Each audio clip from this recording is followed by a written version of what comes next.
Good morning everyone. তোমরা কেমন আছো? আশা করি তোমরা সকলেই খুব খুব ভালো আছো। দেখো, ঘুম থেকে সকালবেলায় উঠেই বেডরুম থেকেই ভিডিওটা শুরু করে দিলাম, যার জন্য একটু বেডরুমের কিছু ক্লিপিংস নিয়েছি, তোমাদেরকে শেয়ার করছি তোমাদের সঙ্গে।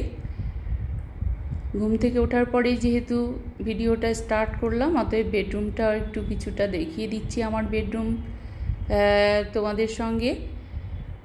দেখো, বেডরুমটা খুব অর্গানাইজডভাবে, মানে খুব ভিড়ে ঠাসাঠাসি নয়, আমি একটু ফাঁকা ফাঁকা রেখে আর কি, মানে ফার্নিচারগুলো পছন্দ করি সেই মতো করেই আর কি রাখা হয়েছে। এখানে দেখো আমাদের বেডরুমটা, মানে যখন আমার বাড়িটা তৈরি হয় আমি কিন্তু কোনো অপশান রাখিনি কিন্তু মসকিটো নেট এর আর কি।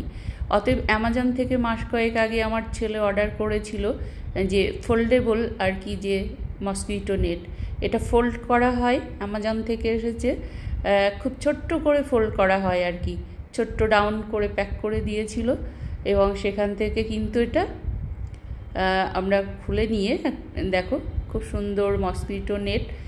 যাদের এ ধরনের অপশান নেই রুমের মধ্যে আর কি, তারা কিন্তু এই ফোল্ডেবল মসকিটো নেটটা ইউজ করতে পারো। বেশ ভালো। এখন চারিদিকে যেহেতু ডেঙ্গুর একটা প্রকোপ চলছে, সেহেতু খুবই খুবই উপকারী আর কি এই মসকিটো নেটটা। পাশের বেডরুম শেয়ার করলাম। আজকে যেহেতু হেল্পিং হ্যান্ড আসেনি, সেহেতু জামা কাপড়গুলো ওয়াশিং মেশিনে দিয়ে দিলাম ক্লিন করার জন্য। মেশিনটা অন করে দিলাম, যথারীতি ক্লিন হবে, 90% ড্রাই হয়ে যাবে, তারপরে ক্লথ স্ট্যান্ডে দিয়ে একটু ফ্যানটা ছেড়ে দেব। তারপরে চলে এলাম কিচেনে এসে যেহেতু বললাম হেল্পিং হ্যান্ড আসেনি, অতএব যে বাসনপত্রগুলো ছিল সেগুলো ডিশওয়াশারে দিয়ে সেটা ক্লিন করতে দিলাম। যথারীতি ওয়াশ করার জন্য যে সল্ট, রিঞ্জ, লিকুইড ডিটারজেন্ট যেগুলো ডিশওয়াশারের জন্য, সেগুলো দিয়ে ওয়াশ করে নিলাম। আর কিছু বাসনপত্র আছে যেগুলো দেখো সিঙ্কের এরিয়ার পাশে, যেগুলো নিজে হাতে আর কি ক্লিন করে নিই। এবং আমি প্লাস্টিক কন্টেনার ইউজ করতে পছন্দ করি না, যার জন্য আমার দেখো একটা অ্যালুমিনিয়ামের যে বোল আছে একটু বড় ধরনের, তার ভেতরেই আমি ওয়াশ করি বাসনগুলো, করে কিন্তু উপুর করে রেখেছি যাতে জলটা ঝরে যায়, এবং আমি এখান থেকে জলটা ঝরার পরে সেটা কিন্তু যথারীতি অর্গানাইজডভাবে শোকেসে কিন্তু সাজিয়ে গুছিয়ে রাখবো। এগুলো হেল্পিং হ্যান্ডকে দেওয়া হয় না, একদমই না, তাহলে ভেঙে একদম শেষ করে দেবে। এগুলো নিজে হাতেই কিন্তু ক্লিনটা করে নিই, একদম নিজে হাতে করি। এখানে দেখো ডিশওয়াশার থেকে বের করে নিয়ে তারপরে এখানে রাখা হয়েছে।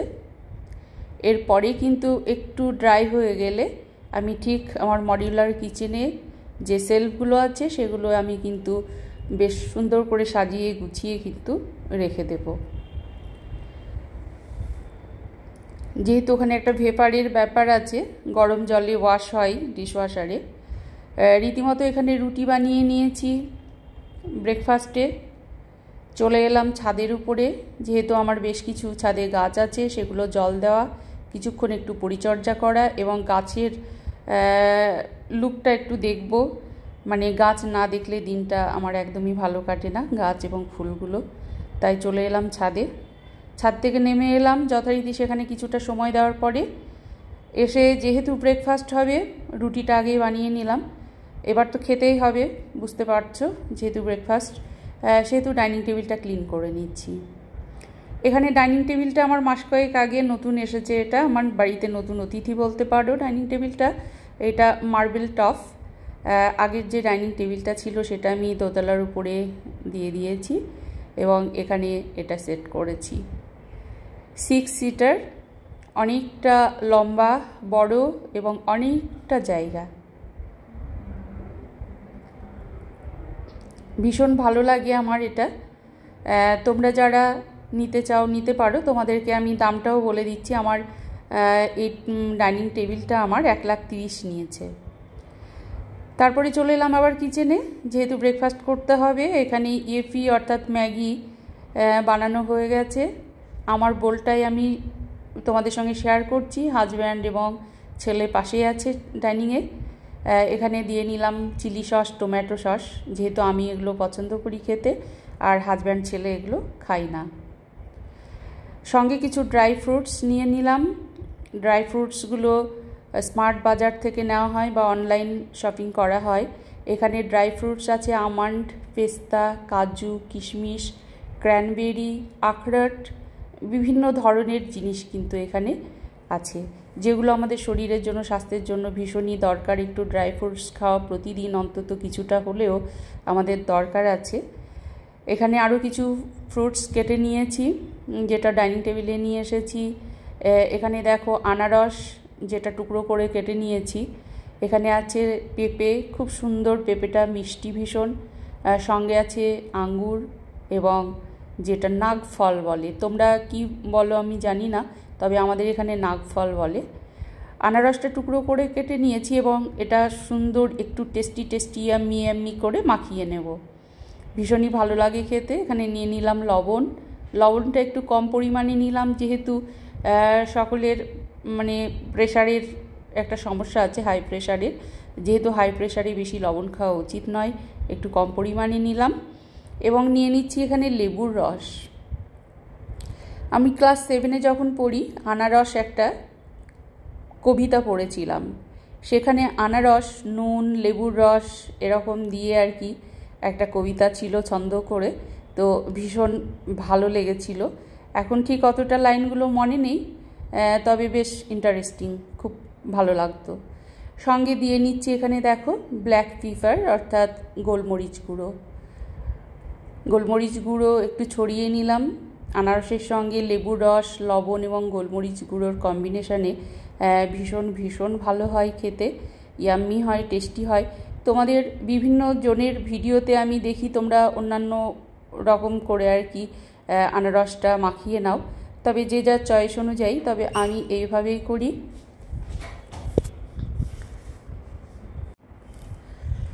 পাশেই আছে ছেলে এবং হাজব্যান্ড, ওরা নিষেধ করছে, একটু লবণটা কম দিতে বলছে, তো যার জন্য লবণটা একটু কম দিলাম।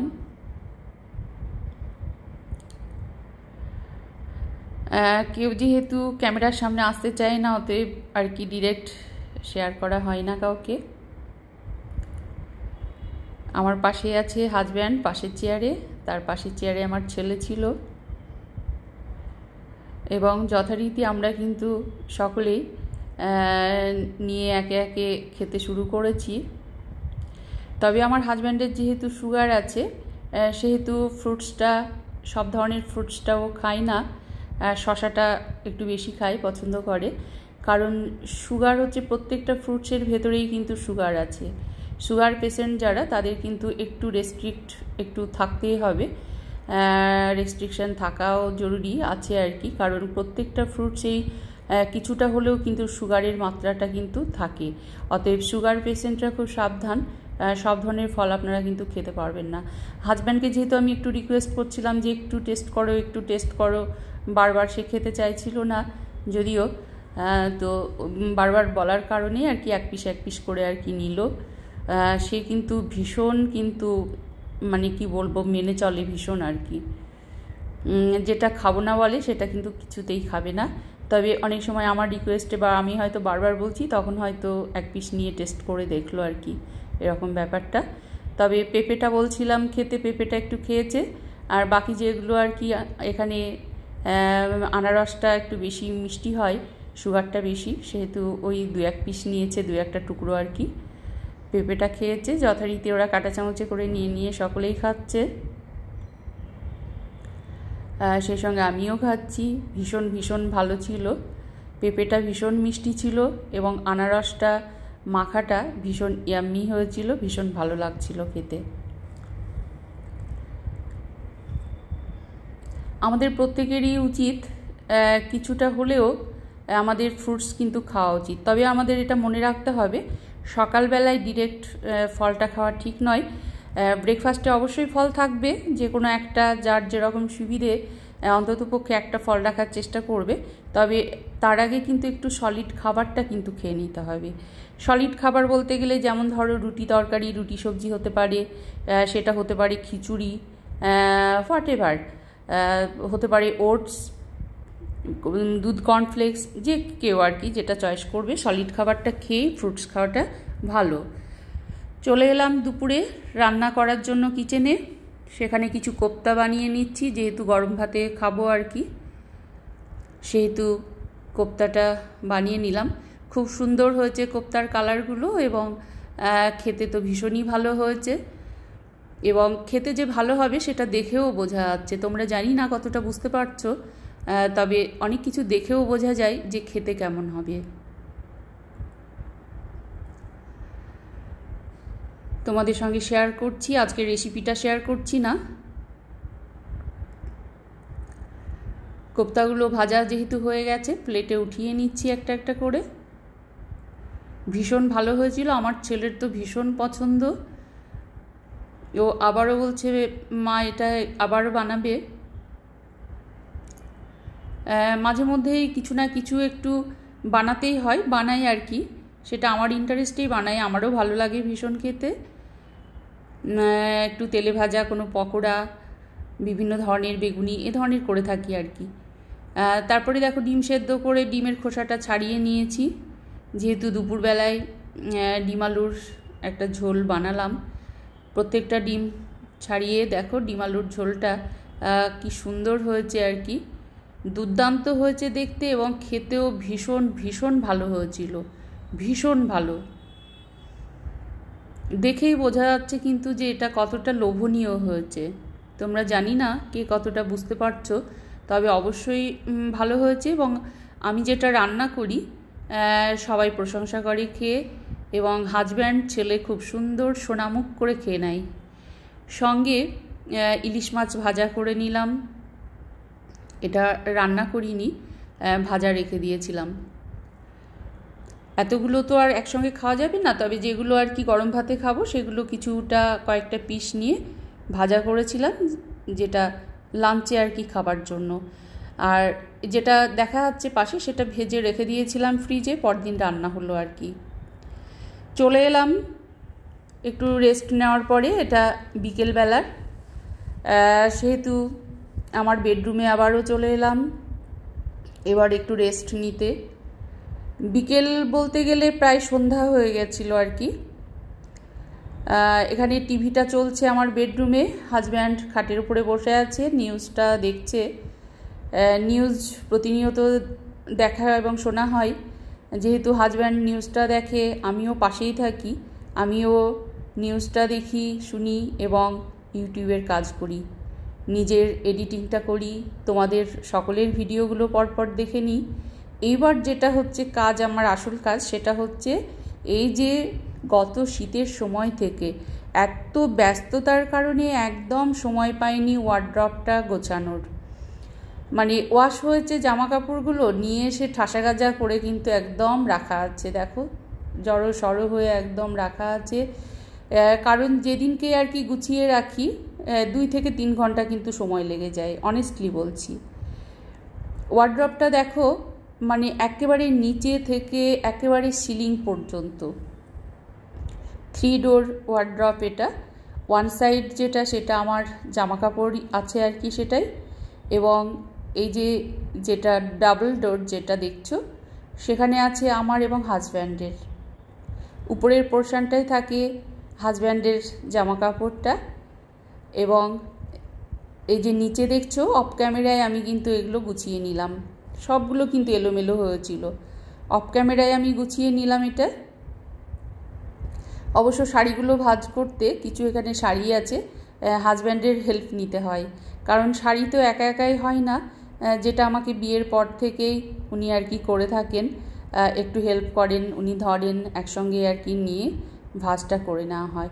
এবার দেখছো তো হাজব্যান্ডের শার্টগুলো কিছু হ্যাঙ্গারে ঝুলছে, এবং পাশে কিছু একদম জড়সড় করে রাখা আছে, যেহেতু ওয়াশ করার পর নিয়ে এসে ওয়ার্ড্রপের ভেতরে একদম রেখে দেওয়া হয়। কারণ এই যে ভাঁজ করে যে রাখবো সে সময়টুকু আমার হাতে কিন্তু নেই, পাই না। আগে কি হতো বলো তো, ইউটিউবে আসার আগে প্রতিদিনের কাজটা প্রতিদিন গুছিয়ে তারপরে কিন্তু রেখে দিতাম। এখন কিন্তু সেই সময়টা কিন্তু একদমই হাতে নেই, যার জন্য এটা পারি না করতে গো। সে শীতের সময় থেকে কিন্তু জামা কাপড়গুলো এইভাবেই আছে। আজকে ভেবেছিলাম যে এটা করে নিতে হবে, গুছিয়ে নিতে হবে, তাই আর কি করছি। এবং অবশ্যই পাশে সকলের ভিডিও চলছে একের পর এক মোবাইলে, প্রত্যেকের কিন্তু ভিডিও একের পর এক কিন্তু আমি দেখে নিচ্ছি। নাহলে ওগুলো তো টাইমটা আমার লস হয়ে যাবে, আমি টাইমটা মেকআপ করতে পারবো না। আর প্রত্যেক বন্ধুর চেষ্টা করি ভিডিওগুলো দেখার জন্য। যে শার্টগুলো হ্যাঙ্গারে রাখার মতো সেগুলো হ্যাঙ্গারে ঝুলিয়ে নিচ্ছি।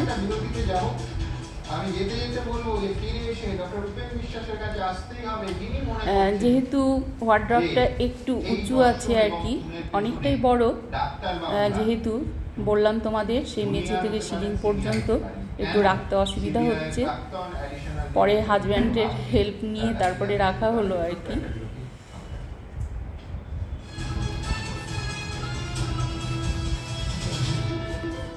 কতটাই জুনিয়র হতে পারেন, সিনিয়র হতে পারেন, কিন্তু ডাক্তার বাবুরাই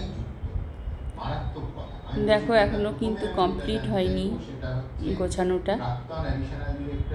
তোমরা অনেকেই গুছিয়ে রাখো দেখি, বিশেষ করে পুষ্পা লাইফস্টাইল ব্লগ থেকে পুষ্পা আপুকে দেখি প্রায় আর কি ওয়ার্ড্রপটা গুছিয়ে রাখতে। তো ভালো লাগে, সাজিয়ে গুছিয়ে না রাখলে তো একদমই ভালো লাগে না।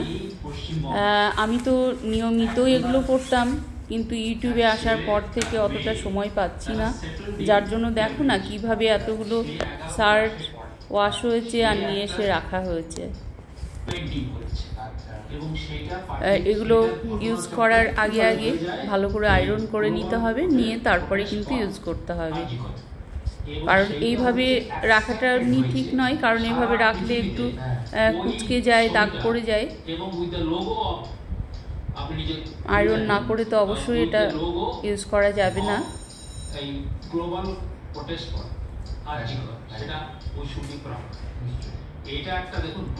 তোমাদের আমার লাইফস্টাইল ব্লগটা তোমাদের দেখাতে একটু বড় হয়ে গেল ভিডিও। তোমাদের যতটুকু ভালো লাগবে যে যার মতো করে একটু দেখে নিও, কারণ 5 মিনিটের ভিডিও দিলেও দেখি ভিউ ডিউরেশনটা যেটা সেটা 1 মিনিট থাকে আর কি। আমার ম্যাক্সিমাম ভিডিও 7-8 মিনিটের ভেতরেই হয়, অনেক ভিডিও 6-6.5 হয়, তবুও আমি ভিউ ডিউরেশন 1 মিনিট পাই। তো অতএব আজকের আমার লাইফস্টাইল ভিডিওটা একটু দেখাতে গিয়ে মানে সকাল থেকে সন্ধ্যা পর্যন্ত আর কি, জাস্ট একটু বড় হয়ে গেল কাটছাট করেও। তো এইটুকুতে তো সীমাবদ্ধ থাকে না, আরও প্রচুর প্রচুর কাজ বা রান্না বান্না, তার পেছনে তো অনেক কাজ থাকে, সেগুলো তো আর দেখানো হয় না। মেন ক্লিপিংসগুলো আর কি নেওয়া হয়। তো তোমরা সুবিধা অনুযায়ী যে যার মতো করে দেখবে। দেখো ওয়ার্ড্রপটা, টাওয়েল, কিচেন যে টাওয়েলগুলো আছে টাওয়েল দিয়ে ক্লিন করে নিচ্ছি আমি এখানে। কারণ যতই বন্ধ থাকুক না কেন ডোরটা, কোনো এক ফাঁক দিয়ে কিন্তু অল্প অল্প একটু একটু ধুলো কিন্তু পড়ে। তো আমি ধুলো পড়তে দিই না, যেহেতু প্রতিদিন এই ক্লিনটা আমার প্রতিদিন করতেই হয়, প্রতিদিন একটু হাতটা আমি টাচ করবই, অতএব ধুলো পড়ার চান্সটা আমি একেবারেই দিই না।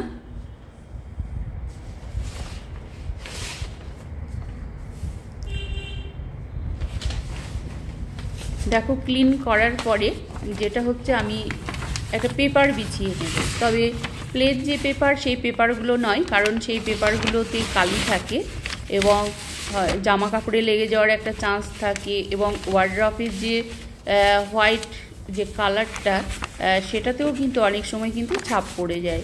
তো যার জন্য আমি কিন্তু আর্ট পেপার ইউজ করি। আর্ট পেপারটা একটু মোটা হয়, লাস্টিংটা একটু লং লাস্টিং হয় এবং কালির ভয়টা থাকে না। অবশ্যই তোমরা দেখতে পাচ্ছ আর্ট পেপার মানেই সাদা, তো অতএব কিন্তু আমি আর্ট পেপারটাই ইউজ করি ওয়ার্ড্রপে বিছানোর জন্য। এখানে আমি অ্যালবামটা দেখালাম তোমাদের। অ্যালবামটা হচ্ছে ছেলে মেয়ে হাজব্যান্ড আমার বিয়ের পরের স্মৃতি, ছেলে মেয়ের ছোটোবেলাকার স্মৃতি সবটাই রাখা আছে ধরে অ্যালবামের মধ্যে। যেহেতু প্রতিনিয়ত কেনাকাটা লেগেই থাকে আর কি, কিছু না কিছু প্যাকেটগুলো হয় আর কি, সেই প্যাকেটগুলো কিন্তু বিভিন্ন সময় বিভিন্ন দরকার হয়, যার জন্য কিন্তু খুব সুন্দর করে প্যাকেটগুলো কিন্তু গুছিয়ে রেখে দিই। না, ভীষণ দরকারি এগুলো। আমরা কোথাও হয়তো বেরোচ্ছি, কিছু আনতে যাব, তখন হয়তো একটা প্যাকেট অবশ্যই দরকার হয়, তখন গোছানো থাকলে মানে হাতের কাছে সেটা কিন্তু ইজিলি আমরা কিন্তু নিয়ে নিতে পারি। আর অফ ক্যামেরায় আমারগুলো তো গুছিয়ে নিয়েছি, তোমাদের বললাম পুরো কমপ্লিট কাজ। এবার আমার রুমের ওয়ার্ড্রপের দুটো ক্লিপিংস দিলাম, দেখো তোমাদের ভালো লাগলে অবশ্যই কমেন্ট করে জানাবে। ঠিক আছে বন্ধুরা।